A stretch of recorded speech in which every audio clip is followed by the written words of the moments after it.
El pasillo de la planta baja era oscuro y estrecho. Al fondo, una única luz brillaba en el umbral de las escaleras que bajaban al sótano, a la sala de la caldera, allí donde una noche más volvían a escucharse las voces. Cristóbal era el tercer vigilante nocturno en lo que iba de año, el 11º desde que, según la leyenda, empezarán a escucharse los gritos.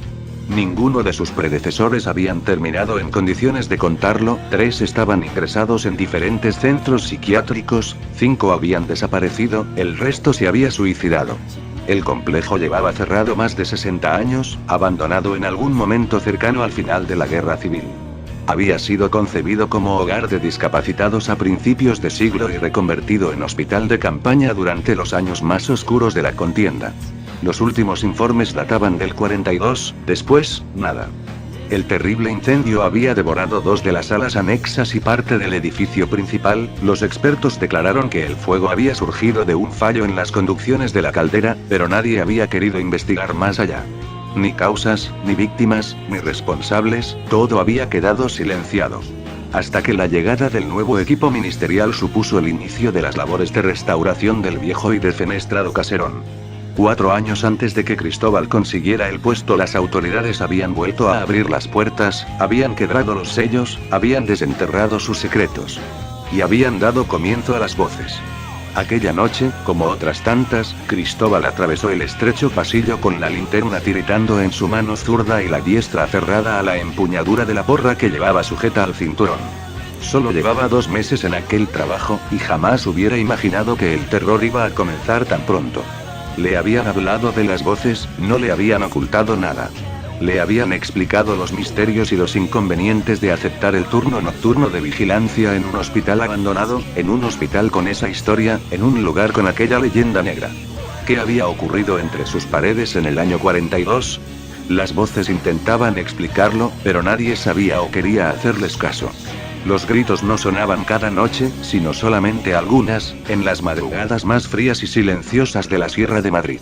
El tiempo parecía detenerse, el aire empezaba a oler a rancio, a reseco, chillidos como de reses siendo abiertas en canal recorrían las paredes del antiguo sanatorio como un filo de navaja. Siempre procedían de la habitación de la caldera, igual que el calor, el olor a sudor sucio, igual que la temperatura infernal que surgía de una caldera muerta hacía más de medio siglo. Cristóbal volvió a sentir su corazón acelerarse cuando llegó al final de la escalera. El titubeante haz de su linterna dibujó un círculo espectral en la pared de hormigón que conducía a la puerta reforzada de la sala de calderas. Empezó a avanzar, muy despacio, sabiendo a ciencia cierta que el calor que sentía al acercarse era solo producto de su imaginación, así como las voces, los gritos, chillidos estremecedores de niños ardiendo. ¿Qué ocultaban aquellas paredes? ¿Qué escondía esa máquina infernal? ¿Qué habían hecho con ella? Los gritos se clavaban en las sienes del vigilante rompiendo su fortaleza. Pensó que por qué las autoridades no se decidían a derruir el ala de la caldera, el edificio entero. Olvidar la restauración y enterrar para siempre los terrores y los crímenes cometidos ahí dentro. Entonces las voces gritaron más fuerte. ¡Basta!, chilló Cristóbal, cerrando el puño en torno al pomo que parecía arder en su palma. Solo tenía que entrar, cerrar la llave una vez más, así cesaría el dolor, cesarían los gritos. Al menos hasta la próxima noche. Antes de abrir ya sabía lo que iba a encontrar al otro lado, nada. La sala iba a estar vacía como siempre, la caldera fría y sus juntas oxidadas, la vieja rueda hexagonal giraría con un quejido para acallar los gritos que no pertenecían a Manate Mundo, que no eran reales, que nunca lo eran. Realizaría el ritual, jugaría con ellos una vez más, pero cuando el calor y las voces desaparecieran de nuevo correría hasta su garita y engulliría un litro de café pensando en cómo redactar su carta de despido. No lo soportaba más. No quería acabar como los otros, completamente loco. Su mano giró el picaporte y empujó la puerta sin esfuerzo. Qué raro, debería estar oxidada. En lugar de una habitación oscura encontró la sala iluminada, caliente, vibrante debido al inmenso calor que despedía el monstruo de acero que dormitaba en su interior. Los gritos resonaban con más fuerza que nunca en unas paredes de cemento que habían perdido sus telarañas como si no las hubieran ganado nunca. Los tubos de metal que recorrían el suelo y trepaban hacia el techo aparecían relucientes como recién bruñidos y hasta la última de las herramientas estaba colocada en su sitio. La puerta se cerró de golpe tras los talones de Cristóbal. En el centro de la habitación la calabaza de acero parecía mirar a los ojos del vigilante. Un fuego infernal se sacudía en su interior, golpeando el cristal del ventanuco redondo de su única puerta. Las llamas crepitaban despidiendo por las rendijas de la caldera un intenso calor y un hedor a carne quemada que Cristóbal no había experimentado antes. Nada de eso debería estar pasando, nada debería ser tan real, o al menos no parecerlo. Sin embargo, el sudor se deslizaba por su piel desde debajo de su gorra y sentía el dolor del fuego calentando su cara, su uniforme, sus manos. Los chillidos brotaban del interior de la caldera, no cabía duda, tan dolorosos, tan intensos, que estaban rompiendo el alma del aterrado vigilante. Silencio. Callad. Cristóbal dio un paso más hacia la caldera que parecía estar a punto de reventar. Las agujas de sus medidores, que deberían estar rotas e inservibles, marcaban niveles de temperatura y presión sobrehumanos. La visión del vigilante comenzaba a nublarse por el vapor y el sofoco y decidió hacer lo único que sabía podía funcionar si giraba la llave hexagonal, si apagaba la caldera, podía conseguir que todo terminara. Se acercó al monstruo de acero con la mirada fija en ese ojo de cristal contra el que se sacudían las brasas, empañado y turbio por la ceniza y que no dejaba distinguir su interior.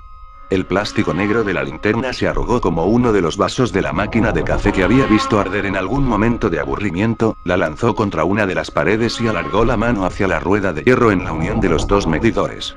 Está muerta, lo sé. Gritó para sí, al borde de la locura, consciente de que si conseguía hacerla girar, y lógicamente aquel infierno cesaría.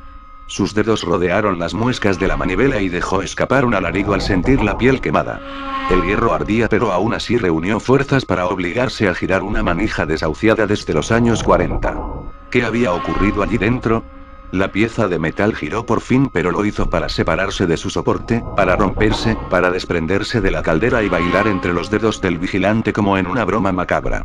Casi a la vez algo explotó en el interior del horno, su gruesa barriga se estremeció de repente y la temperatura aumentó todavía a algunos grados. Los gritos, Cristóbal se llevó las manos a la cabeza, los gritos. Estaba paralizado en el centro de la habitación cuando empezaron los golpes. Aunque le resultara increíble y que no lo era ya, procedían del corazón de la caldera, mezclados entre las voces.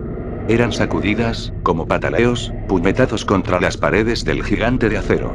Cristóbal retrocedió horrorizado, los gritos además tenían forma, tenían cuerpo y querían escapar. No podía ser cierto, quiso asomarse apenas unos centímetros al interior del cristal y entonces una mano delgada y gris golpeó desde dentro el ventanuco. El vigilante dio un salto hacia atrás y se sintió al borde del infarto. Aquella mano era real, la estaba viendo. Los dedos huesudos se deslizaron por el cristal dejando una marca como de 5 arañazos en el hollín. Había gente allí dentro, era cierto, había gente abrasándose viva. Cristóbal se abalanzó contra la puerta y trató de abrirla pero solo consiguió quemarse los dedos y que el calor sofocante le dejara sin respiración. Volvió a intentarlo, golpeó el cristal con su porra, buscó entre las herramientas con que forzar la maldita caldera pero todo fue imposible. Aquellas personas se estaban quemando ante sus ojos sin que pudiera hacer nada para evitarlo. Entonces los gritos cesaron y, de alguna manera, Cristóbal lo entendió todo. Aquellos condenados no estaban intentando salir, ya estaban muertos de todos modos. Se dio la vuelta hacia la caldera y encontró la portezuela abriéndose lentamente. Distinguió las sombras retorciéndose entre las llamas. Brazos, torsos, ojos que le buscaban, ojos que le encontraron. Echó a correr hacia la puerta de la habitación mientras, a su espalda, una pierna ennegrecida surgió de las fauces de la caldera. Un ser calcinado salió de su interior, luego otro, vestían jirones quemados de batas de hospital que debieron ser azules y presentaban vagamente forma humana. El vigilante chocó de sopetón contra la puerta y contra la realidad al mismo tiempo. Aquella puerta no iba a abrirse, nunca más, al menos para él. Chilló como no había chillado nunca y lloró como un niño antes de que la mano caliente y descarnada le agarrara por los pelos y le diera la vuelta. La forma le miró con su único ojo, cabeza sin pelo y pústulas por todo el cuerpo. Detrás de él le esperaban más. Cráneos rapados, cicatrices, puntos de sutura, sangre en encías y globos oculares. Enfermos, todos enfermos. El fruto de la ignorancia, del miedo, de la crueldad y de la matanza. Le miraron durante unos segundos y él leyó la venganza en sus rostros. Sacrificio, escuchó, no supo bien de dónde. El olor de sus propias heces se confundió en su cabeza con el de la carne quemada, el de los brazos y manos que le agarraron y le levantaron del suelo, que arrancaron su mano del picaporte de la puerta cerrada, de su último asidero con la realidad.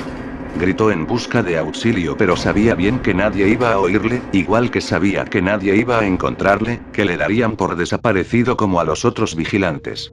No había podido escapar a la caldera, no había podido eludir la purga de los pecados de otros. Las criaturas tiraban de él hacia el interior de la caldera mientras luchaba por escapar de la muerte. Golpeó a una de ellas en la cara y escuchó el crujido de la piel quebrarse cuando su puño atravesó aquella cabeza tostada y reseca. De una patada arrancó un brazo decrépito que le agarraba el tobillo y por un momento consiguió zafarse y correr otra vez hacia la puerta.